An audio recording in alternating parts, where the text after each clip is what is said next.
हाँ मित्रों, आप कुछ लोग पूछ रहे थे पेपर के बारे में। पेपर कब एग्जाम होगा इसके बारे में। ये मान करके चलिए कि सितंबर में आपका पेपर हो जाएगा।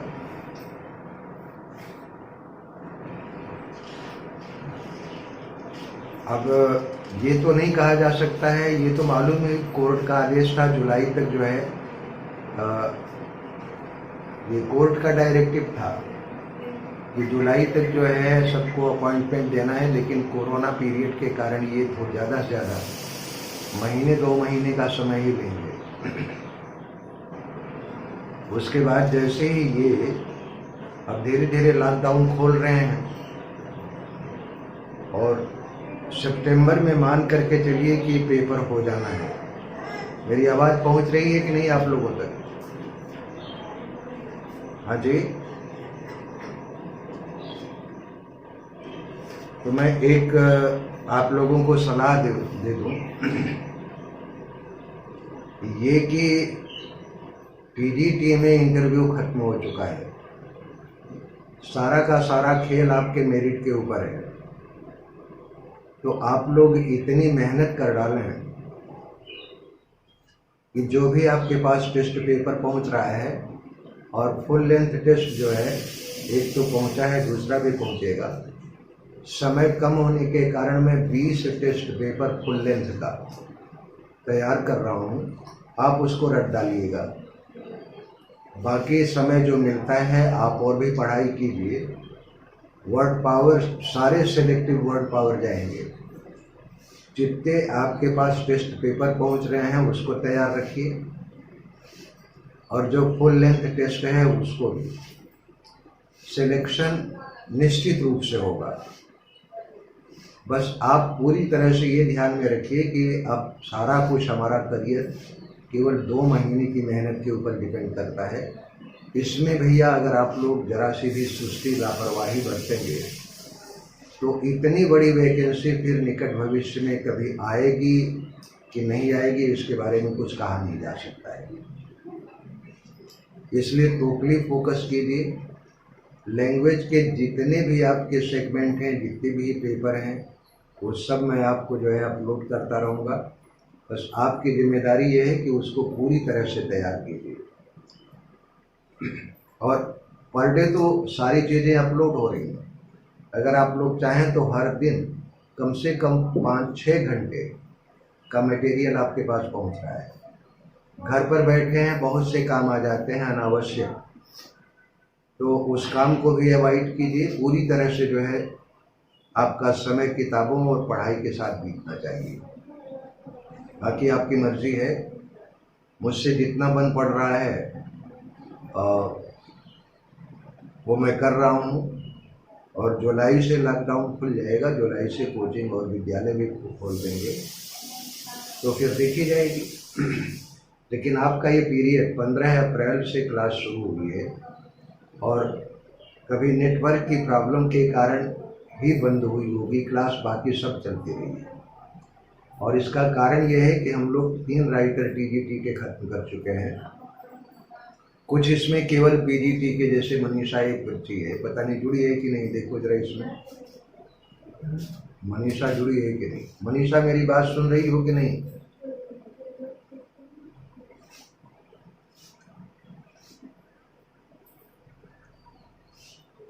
जब कुछ लोग जुड़ भी नहीं पा रहे हैं किसी कारण से। कितने हैं जुड़े हुए? 28।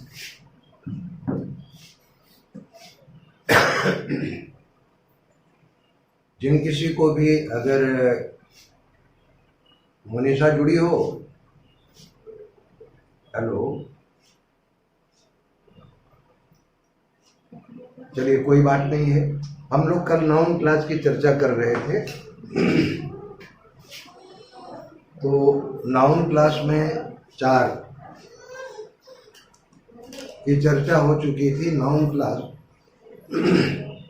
नाउन की तरह से किसी वर्ब की सब्जेक्ट बनती है और ये कल मैंने बताया था कि किसी भी वर्ब का सब्जेक्ट या तो नाउन होगा या प्रोनाउन होगा। इसके अलावा कुछ होता ही नहीं है।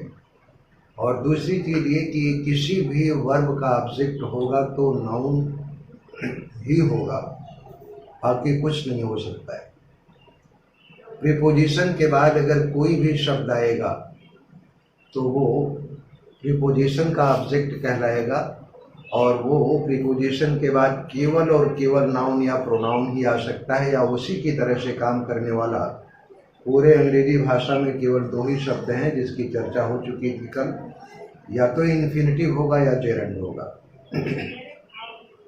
तो नाउन किसी वर्ब की सब्जेक्ट बनती है, नाउन किसी वर्ब की ऑब्जेक्ट बनती है। उसी तरह से नाउन क्लास भी किसी वर्ब के पहले आकर के कोई शब्द समूह जिसमें सब्जेक्ट पार्ट होगा, प्रेडिकेट पार्ट होगा, वर्ब से पहले वो वर्ब के सब्जेक्ट के रूप में काम करेगा। और जिस तरह से वर्ब की ऑब्जेक्ट कोई नाउन होती है, वैसे ही नाउन की जगह पर कोई शब्द समूह भी आ सकता है, तो वो क्लास बनाएगा, और वो क्लास किसका ऑब्जेक्ट कहलाएगा? वर्ब का। तीसरी बात ये कि किसी भी प्रीपोजिशन का ऑब्जेक्ट कोई नाउन होगा या प्रोनाउन होगा, या फिर उसी की तरह से काम करने वाला केवल दो शब्द होगा। कौन कौन सा? इन्फिनिटिव होगा या फिर जेरंड होगा। तो नाउन की तरह से नाउन क्लास भी प्रीपोजिशन का ऑब्जेक्ट बनती है। चौथे काम की चर्चा हुई थी नाउन क्लास के का। जो चौथा काम होता है वो केस इन एपोजिशन का, और एपोजिशन का मतलब होता है एक्सप्लेनिंग विद ईच अदर। यानी जब दो नाउन एक दूसरे की व्याख्या करती हूँ तो दोनों नाउन एक दूसरे के एपोजिशन में होती हैं। और एपोजिशन यानी सिंथेसिस में क्या करते हैं, जब दो नाउन दूसरे नाउन के एक दूसरे की व्याख्या करें तो दोनों नाउन को हम साइड बाय साइड रख देते हैं, यानी अगल बगल में रख देते हैं। तो कल इतनी चर्चा हो चुकी थी, एक चीज बाकी रह गई थी नाउन की, वो कंप्लीमेंट ऑफ वर्ब। पांचवा फंक्शन है नाउन क्लास का, as complement of verb.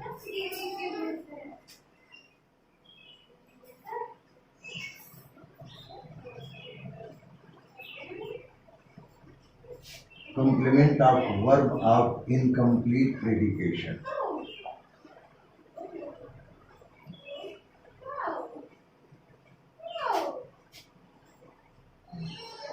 Incomplete predication.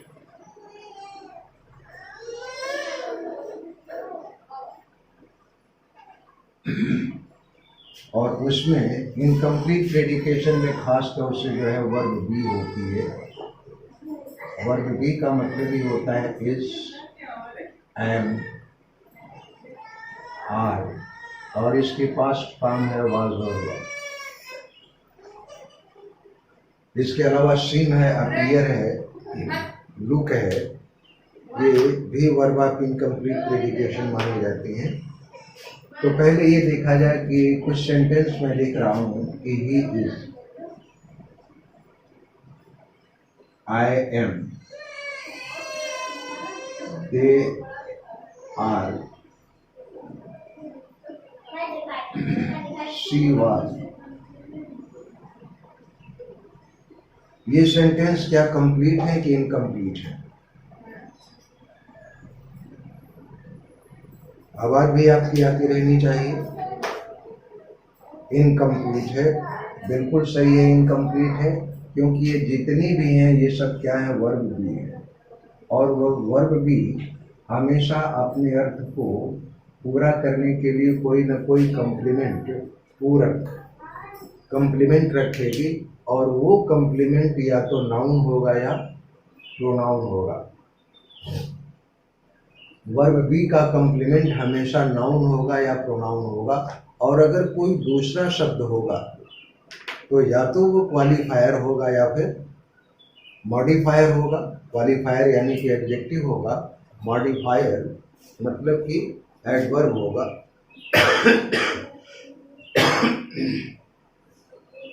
और वो सब्जेक्टिव कंप्लीमेंट के रूप में काम करेगा। जैसे सेंटेंस अगर हमें लिखें कि he is good, कोई ये प्रश्न पूछ सकता है कि गुड तो एडजेक्टिव है निश्चित रूप से, और ये वर्ब भी है, और अभी ये कहा जा रहा है कि वर्ब बी का कॉम्प्लीमेंट हमेशा कोई नाउन होगा या प्रोनाउन होगा, लेकिन यहाँ तो एडजेक्टिव आ रहा है। या हम ही कह सकते हैं train is fast, train is fast. तो फास्ट इसमें एडवर्ब है, क्योंकि कोई ट्रेन फास्ट नहीं होती, फास्ट का मतलब ट्रेन की स्पीड से है। तो वर्ब बी का कॉम्प्लीमेंट हमको यहाँ पर एडजेक्टिव मिल रहा है और एडवर्ब मिल रहा है, तो क्या ये कहा जा सकता है कि इज का कॉम्प्लीमेंट गुड है या फिर इज का कॉम्प्लीमेंट फास्ट है? तो बिल्कुल नहीं क्योंकि ये सब है सब्जेक्टिव कॉम्प्लीमेंट। क्या? तो ये बात तय हो गई कि किसी भी वर्ब बी का कॉम्प्लीमेंट या तो नाउन होगा या प्रोनाउन होगा, और अगर कोई दूसरा शब्द होगा तो या तो वह एडजेक्टिव होगा या फिर एडवर्ब होगा, बाकी कुछ भी नहीं हो सकता है, ये ध्यान रखिएगा। तो वर्ब भी अपना कॉम्प्लीमेंट रखेगी और कॉम्प्लीमेंट या तो नाउन होगा या प्रोनाउन होगा। पहले सेंटेंस को देखें, इज, ये इनकम्प्लीट है। अगर इसमें एक चीज और जोड़ दें कि ही इज टीचर, तो टीचर क्या है? नाउन है। आई एम स्टूडेंट, स्टूडेंट क्या है? बोलिए, ये भी नाउन है। दे वर प्लेयर, प्लेयर ये भी क्या है? नाउन है। शी वॉज पेंटर, पेंटर भी क्या है? नाउन है। हम एक कह सकते हैं कि इट वाज, ये भी वर्ब भी है। It was you. क्या पता चला कि किसी भी वर्ब का कॉम्प्लीमेंट या तो नाउन होगा या प्रोनाउन होगा। तो जब किसी भी वर्ब का कॉम्प्लीमेंट नाउन हो सकता है या प्रोनाउन हो सकता है, तो इसकी जगह पर कोई शब्द समूह भी आ सकता है। और कैसे? सेंटेंस लिया जाए, my belief is, my belief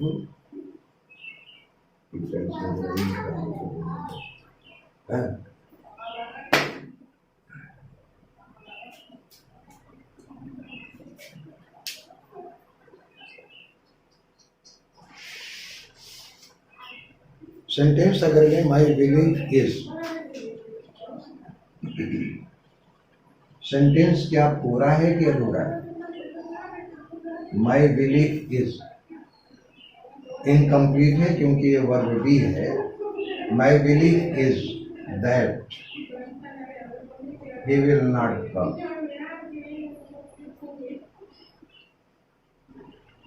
मेरा मानना है कि वह नहीं आएगा। तो वर्ब बी का कॉम्प्लीमेंट क्या मिला आपको?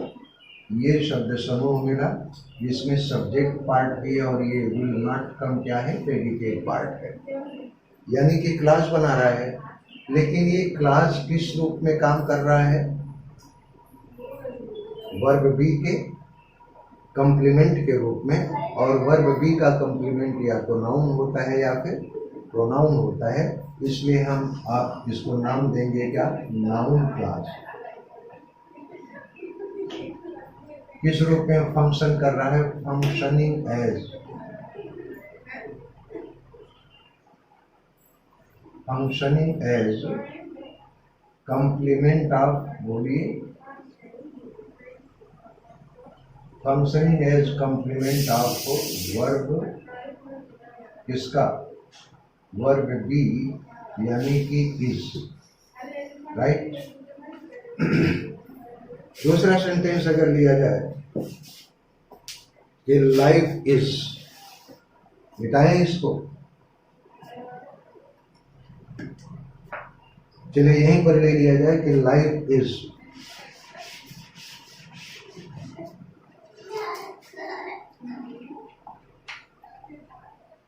सेंटेंस इनकम्प्लीट है क्योंकि ये वर्ब भी है। Life is what we make it, जिंदगी हम जैसा चाहें वैसा बना सकते हैं, यानी जिस तरह से हम जिंदगी को बनाना चाहेंगे वैसे ही जिंदगी बनेगी। तो लाइफ इज ये वर्ब भी है, और वर्ब भी का कॉम्प्लीमेंट आपको क्या मिला, व्हाट वी मेक इट। तो ये बात तय हो गई कि जिस तरह से किसी भी वर्ब का कॉम्प्लीमेंट कोई नाउन या प्रोनाउन होगा, वैसे ही किसी भी वर्ब बी की कॉम्प्लीमेंट कोई नाउन क्लास भी आ सकती है, या यूँ कह सकते हैं कि कोई शब्द समूह आ सकता है जिसमें सब्जेक्ट पार्ट होगा और प्रेडिकेट पार्ट होगा, क्लास बनाएगा, और वो क्लास वर्ब बी के कॉम्प्लीमेंट के रूप में काम करेगा, और वर्ब बी का कॉम्प्लीमेंट केवल नाउन या प्रोनाउन हो सकता है। इसीलिए वर्ब बी की कॉम्प्लीमेंट भी नाउन क्लास हो सकती है। मिटाए दे भैया, बोलिए। अब एक लाइन में नाउन क्लास को समझ लिया जाए।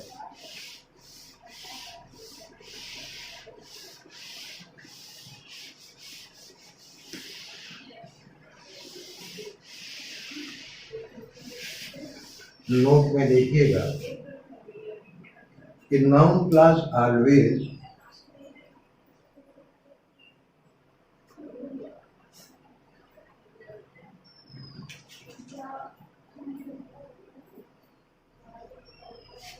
noun class always begins with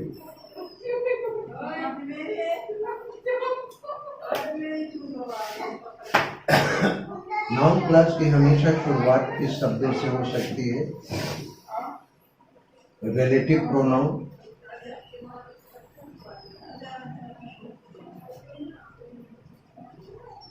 या फिर relative adverb.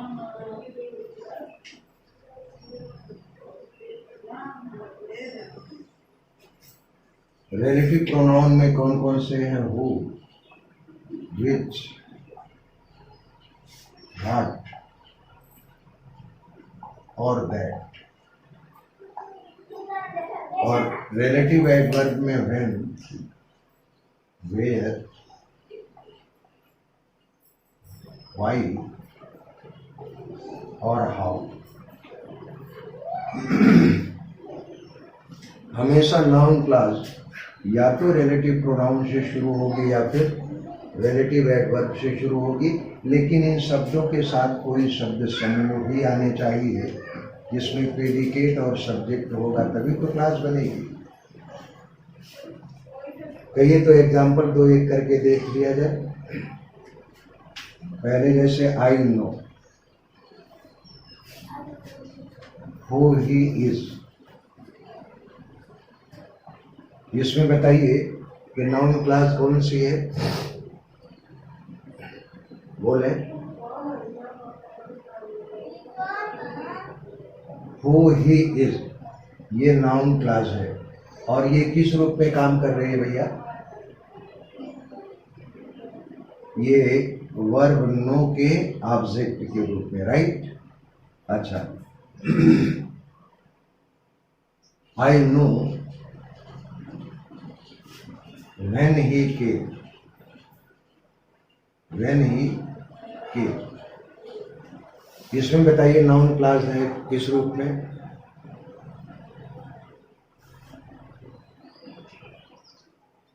when he came adverb के रूप में नहीं है, when he came ये नाउन क्लास है, और किसका ऑब्जेक्ट बन रही है, वर्ब नो का, ठीक है। अब ये कह सकते हैं कि what he said, what he said was not understood। इसमें बताइए नाउन क्लास कौन सी है और किस रूप में काम कर रही है, बोल।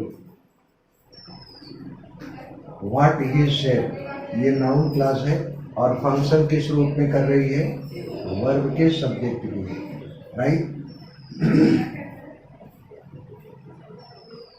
अब I know where he lives, where he lives. इसमें बताइए नाउन क्लास कौन सी है और किस रूप में फंक्शन कर रही है? हाँ बिल्कुल, नो। वेयर ही लिव्स ये नाउन क्लास है और किसके ऑब्जेक्ट के रूप में? वर्ब नो के ऑब्जेक्ट। तो ये बात स्पष्ट हो गई कि नाउन क्लास हमेशा शुरू होगी किससे? या तो relative pronoun who, which, what और दैट से, या फिर relative adverb when, where, why और हाउ से। ठीक है। अब जरा ये देखिए कि tell me where you live, इसमें बताइए कौन सी नाउन क्लास है? बोलो। वेयर यू लिव ये नाउन क्लास है और किसके ऑब्जेक्ट के रूप में है? वर्ब टेल के ऑब्जेक्ट में, राइट।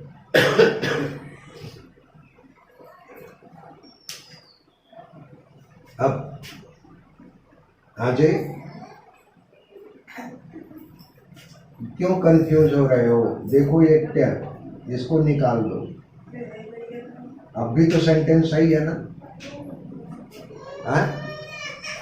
टेल, अगर किसी से पूछोगे तो यही तो कहा जा सकता है ना, किसी से अगर प्रश्न पूछोगे तो आप फर्स्ट पर्सन होकर के पूछोगे, तो मी की कोई जरूरत नहीं। चलिए आगे बढ़ा जाए। अब जरा एक सेंटेंस ले लो।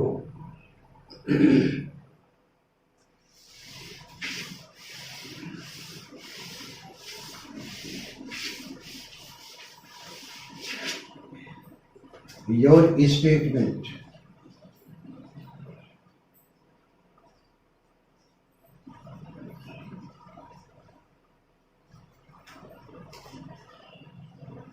that you stole money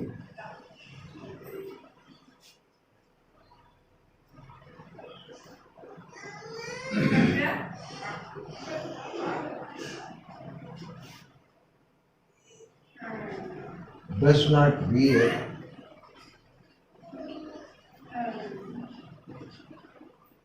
any testimony। इसमें जरा बताइए कि कौन सी नाउन क्लास है और किस रूप में फंक्शन कर रही है?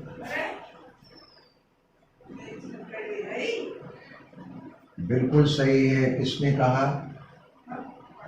नाम बताइए। अभिषेक, बहुत अच्छी बात है बेटा।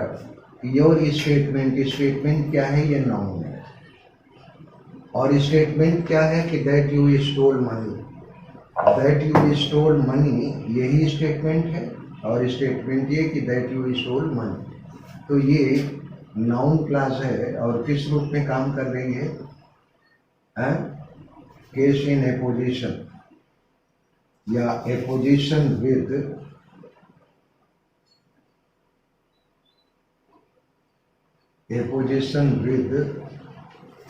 Noun statement.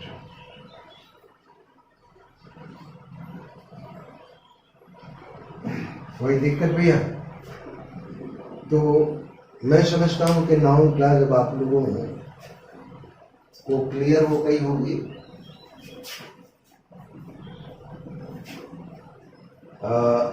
देखो बेटा, किसी भी वर्ब के आप दो ऑब्जेक्ट से ज्यादा हो ही नहीं सकते।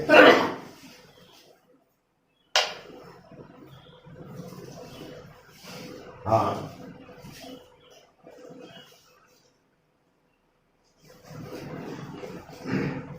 आप ये कहना चाह रहे हैं कि द टीचर टोल्ड अस, ये ना, that the earth is round. मैंने ये कहा कि द टीचर टोल्ड अस, ये है क्या? ये मेन क्लास है कि नहीं? प्रिंसिपल क्लास है या मेन क्लास है? अब अगर हम अस को हटा दें, अस को अगर हम हटा दें तो भी बात स्टेटमेंट में कोई फर्क पड़ रहा है? कोई फर्क नहीं पड़ रहा है। तो आपको ये कंफ्यूजन होगा कि ये जो है ऑब्जेक्ट है, तो वर्ब टोल्ड का ऑब्जेक्ट न हो करके ऑब्जेक्ट का ऑब्जेक्ट बन रहा है। बोलिए, ये कंफ्यूजन है आपका ना। जैसे उसने कहा कि tell me where you live.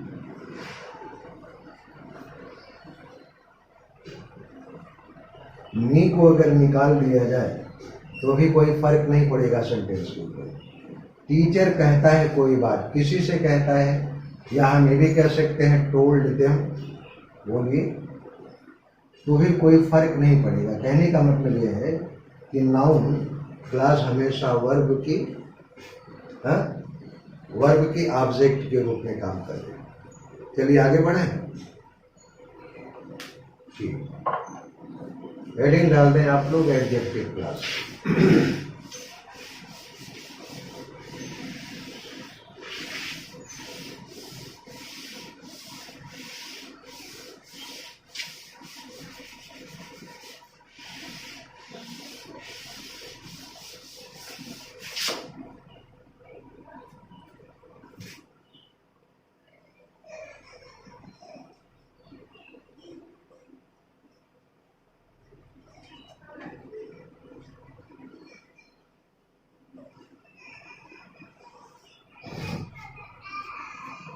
Adjective का मतलब तो आप लोग जानते ही होंगे।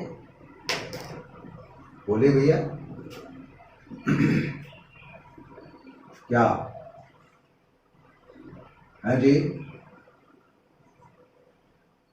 एडजेक्टिव वास्तव में दो लैटिन वर्ड हैं, एडिटम टू जेक्टिवस। एडिटम टू जेक्टिवस। एडिटम का मतलब होता है ऐड करना, जोड़ना, और जेक्टिवस का मतलब होता है टू नेम। और जो भी आप नाम किसी चीज का देंगे वो क्या होगा? Noun, right. तो हम ये कह सकते हैं कि एडजेक्टिव जो होता है, whatever is added to noun,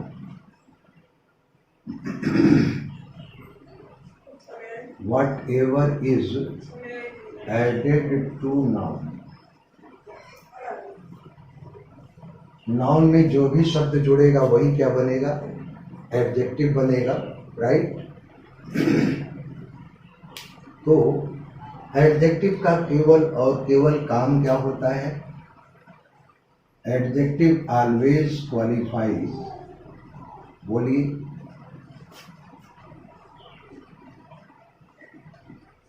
always qualifies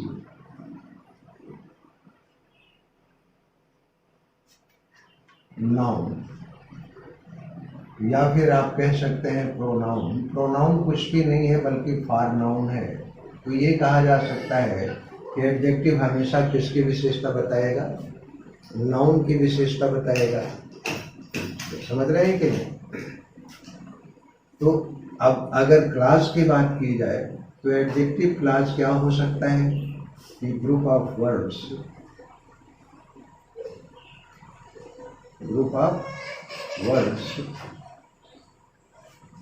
containing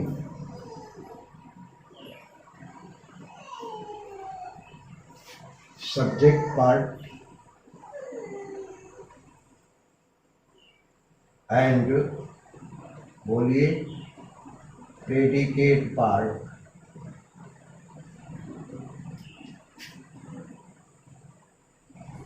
which does the work of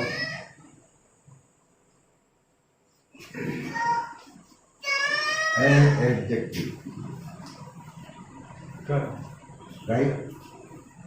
शब्दों का समूह जिसमें एक सब्जेक्ट पार्ट हो और दूसरा क्या हो? प्रेडिकेट पार्ट हो, और जो काम क्या करता हो? बोलिए, जो एडजेक्टिव का काम करता हो। और एडजेक्टिव का काम क्या होता है? हमेशा नाउन या प्रोनाउन की विशेषता बताएगा। तो जो भी शब्द समूह अपने पहले आए हुए नाउन की विशेषता बताएगा वही क्या होगा? एडजेक्टिव क्लास होगा। नोट कर लें, नोट कर लिए हों तो आगे बढ़े।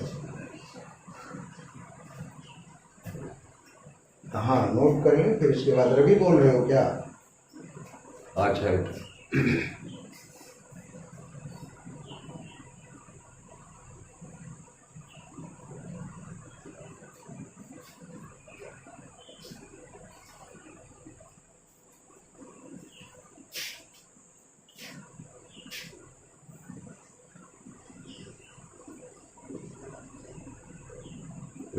कम हो जा रहे हैं, कभी ज़्यादा हो जा रहे हैं। ये क्या दिक्कत है वो लोगों को? आ गया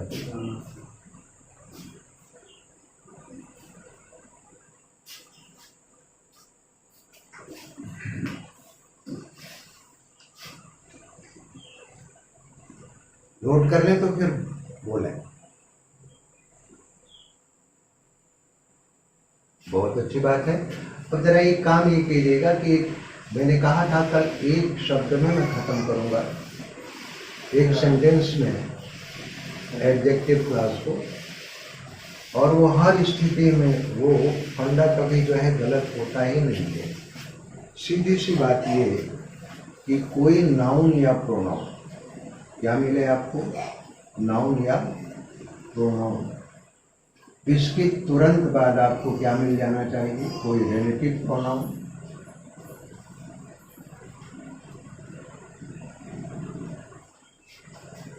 या रिलेटिव एडवर्ब।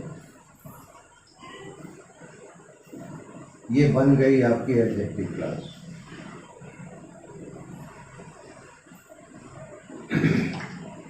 रिलेटिव प्रोनाउन मतलब हु, विच, व्हाट और दैट। ऐसे ही रिलेटिव एडवर्ब में क्या है? When, where,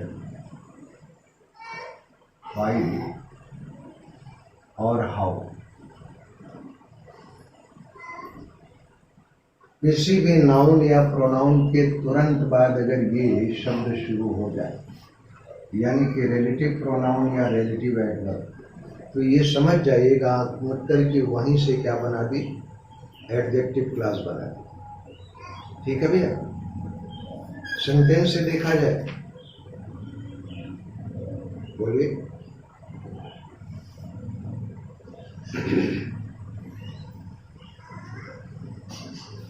The time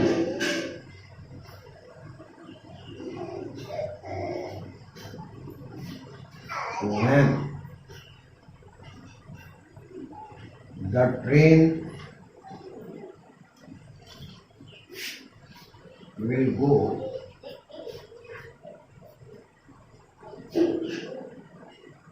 is not certain। Sentence को अगर हम एनालिसिस करें, समय कब ट्रेन जाएगी ये निश्चित नहीं है, तो देखा जाए टाइम क्या है? 9, और इसके तुरंत बाद आपको क्या मिल गया? रिलेटिव एडवर्ब मिल गया। तो when the time train will go is not certain, ये क्या है?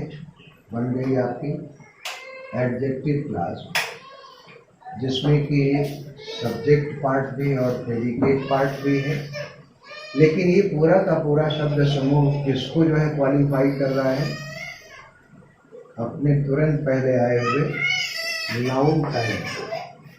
अब जरा दूसरा देखा जाए, I know the place, I know the place where he lives.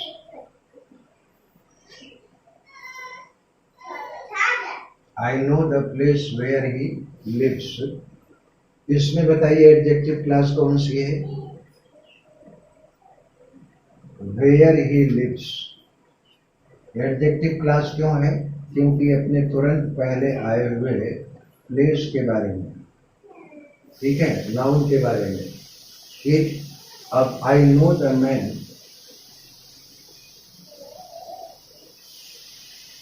I know the man who who stole your money. इसमें बताइए एडजेक्टिव क्लास कौन सी है? हु स्टोल योर मनी, और इसके तुरंत पहले क्या है? यानी वो आदमी, आदमी विशेष जिसने आपकी रकम चुराई या पैसा चुराया। तो ये बात तय हो गई कि किसी भी नाउन के तुरंत बाद या तो आपको रिलेटिव प्रोनाउन मिल जाए या फिर रिलेटिव एडवर्ब मिल जाए, तो वहीं से क्या बना देगी वो? Adjective class. बात समझ में आ रही? अच्छा, नोट करने तो कुछ आगे विशेष बातें बताएं। अजय,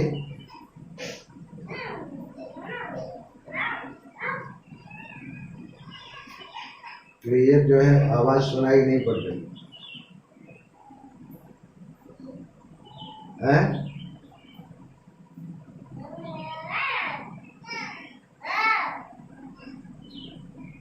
इसमें ये तेज हो सकती है कुछ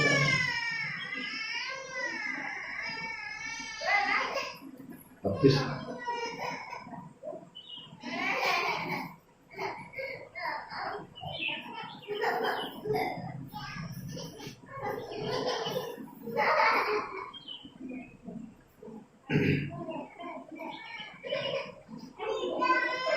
हो गया भैया?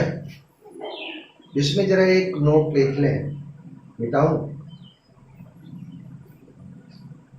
बोलिए। अच्छी बात।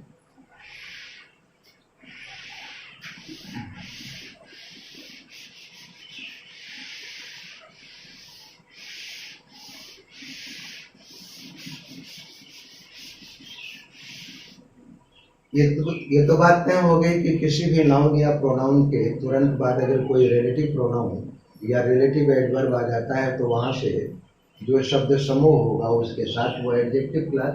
लेकिन कभी कभी क्या होता है नोट में, sometimes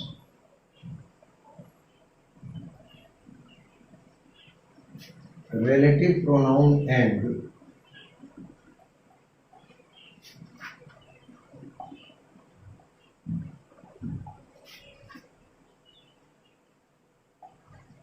relative pronoun and relative adverb